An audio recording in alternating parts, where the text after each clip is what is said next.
Welcome to another episode of the Red Roof Recovery Show, offering programs to soften the path of recovery from addictions. And it's not just for addictions, it's for life. My name is Tanya McIntyre, and I am joined by my beautiful husband of a long, long time. I call him Sir Lancelot because he is definitely my knight in shining armor. What I love about Lance working with me in our business is that he brings the perspective of a family member of a loved one who's affected by addictions because he lived with me through my addictions for more than 20 years.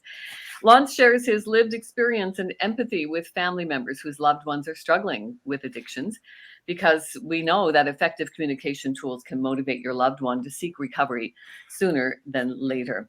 We offer thoughtful conversation about a variety of recovery topics. You'll hear science-based approaches to build a life beyond addiction, a life you won't need to escape from.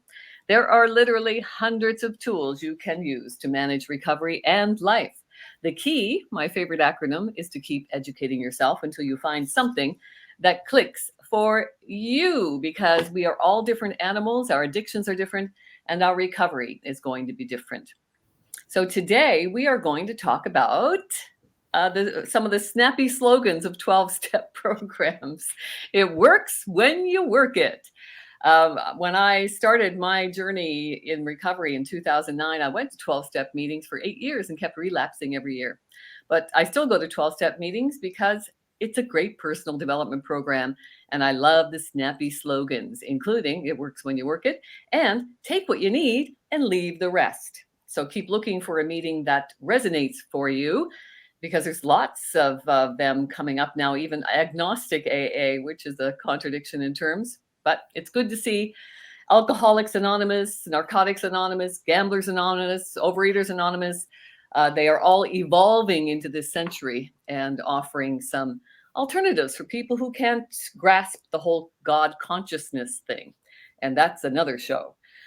So today, it works when you work it, sweetheart, because we've just had a client go back into a treatment facility for the third time in a year. So when you say it works when you work it, what do you actually mean by that? You need to find something that works for you. So when we remove the addiction, it creates a vacuum in our physiology that needs to be filled with something. So we need something healthy to fill it with, and that is your plan of recovery. Here at Red Roof Recovery, we offer the residential recovery program in 1 week. And people say, "Oh, it can't be done in 1 week." And I say, that's untrue. We've got lots of evidence to show that it can be done in 1 week. Some people, I am my ideal client. I didn't want to announce to my coworkers and bosses and neighbors and family members that I was challenged with an addiction. I wanted to be able to take a week and go somewhere where I could work with somebody one-on-one, formulate a plan to re-enter my life without needing drugs and alcohol to deal with my life. So what 1 week does is offer a foundation. So we get not just to the symptoms, I mean, the drinking and the drugging and the whatever, sexting, porning, whatever you're doing, overeating, those are symptoms. We need to get to the cause quickly and then find a solution that's going to work for you because we're all different. So absolutely, it can be done in 1 week. I hope that our approach to recovery can actually start to revolutionize the recovery landscape because what we've got going here in Ontario, Canada, is not working. And I hear the same thing across Canada, that we have, we're still stuck in this mindset that it takes a long time to recover. And it doesn't. It takes a persistent willingness to exert consistent efforts to help yourself. So when people leave the program here, Yes. you, with people who suffer with the addictive behaviors, have a mentorship. You mentor them periodically. Lifetime aftercare. Yep. Lifetime aftercare. However, you give them homework. Absolutely. Mm-hmm. If the people are not willing to do the homework, is it fair to say that the chance of abstaining from addiction goes down. Definitely, yes. And we're very selective in the clients that we choose, and it's the intake questionnaire that I go through with people. I mean, there are several interviews to even be accepted. Just because you have the money doesn't mean you're getting in. Even though it is important, I think, to have some skin in the game to do the work. And if you're unwilling to do the work, then I'm unwilling to work with you, because we're wasting each other's time. And people who come to me because they're court ordered, or they've been given an ultimatum by their job or their family, if you're not doing this for you, you're not going to do it. Mm-hmm.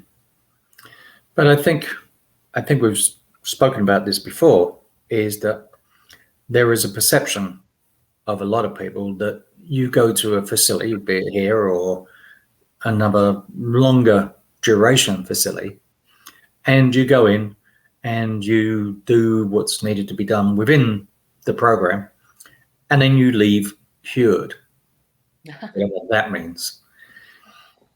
And I think this is a common perception. And, as we know in life, if you want something, or you want to be good at it, or you want to succeed in something, it takes, as you say, a persistence. You need to work, as you put it. It works when you work it. And I think that's a definite mindset, that there's a lot of people that go into addiction recovery without that mindset. That they think that it's a one stop, and I'm going to be, when I walk out, I'm going to be cured, and everything's going to be all rosy and happy, and I won't have to do anything ever again. Yes, sadly, that's true. That can be a mindset for people, which is why I think the the preview interviews are so important, to qualify people, to prepare them for the work that it's going to take. And it's not that recovery is difficult or challenging or a struggle or hard. I think, again, we've adopted this mindset because we've kind of fed into this idea that addiction is this thing that is so complex, and we know so very little about it. And because the programs that exist, especially in Canada, because we have a universal healthcare system that is paying for these programs that don't work, sadly, and people have expected that, as I can wait. The waiting lists are getting longer, which might be a good thing. I can wait 2 or 3 or even 6 months to get into a free program on the taxpayer's ticket and go through the motions to appease everybody, whether it's the court or an employer or a family member.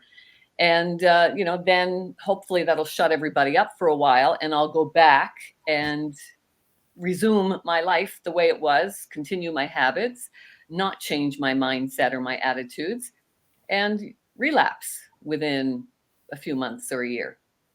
Do you think part of the work that people were unwilling to, or should I say, quite a number of people that I've observed are unwilling to do, is a bit like anything in life. If you want to have a healthier lifestyle, or you want to be fitter, it's a lifestyle change. It's not, you don't go into a gym and get a personal instructor and they instruct you for 5 sessions and then think you're totally fit. It's, if you want to be fit for life, you exercise on a regular basis for life. It's a lifestyle change. Mm-hmm. And you think a lot of people expect to go into a program and then go back to their life as it was, just without the addiction? I think a lot of people do fall into that cycle where they blame the program, they blame their employer, they blame their family for triggering them, all kinds of different excuses I hear. I have lots of conversations with people, and I often say, I'd add that to the book of excuses, but I know that it's already there. So we need to stop fooling ourselves and having people enable us, including in Canada, the government's enabling people to go back into these treatment facilities. Like this one client is back there for the third time this year, and that's quite common. There's no accountability, no follow-up programs available. It's just a broken system that's not working for people. But we've created a system now that people are depending on, and it's not working. So what's the Okay. answer? So you've been through the process of, you went to rehab, you did the steps, you've done all that, and you kept on relapsing. Oh yeah, I used to say for 8 years and 12 steps, I'm doing the steps. It's not working. So it's the program's fault. So since you've been able to abstain for a long period of time, what changed? What changed was my weren't you- attitude, my acceptance. Yeah, but I mean, I can remember when you were going through and relapsing. You used to go to your meetings when you were first going back. You used to go possibly once a day. Then it was once every 2 days, and then twice a week, and then every week, and then every 2 weeks, and then you'd relapse. And what you're doing now is, you pretty well for the last 5 years have engaged for a longer or a shorter period of time every day in your own recovery. I like that word, engage.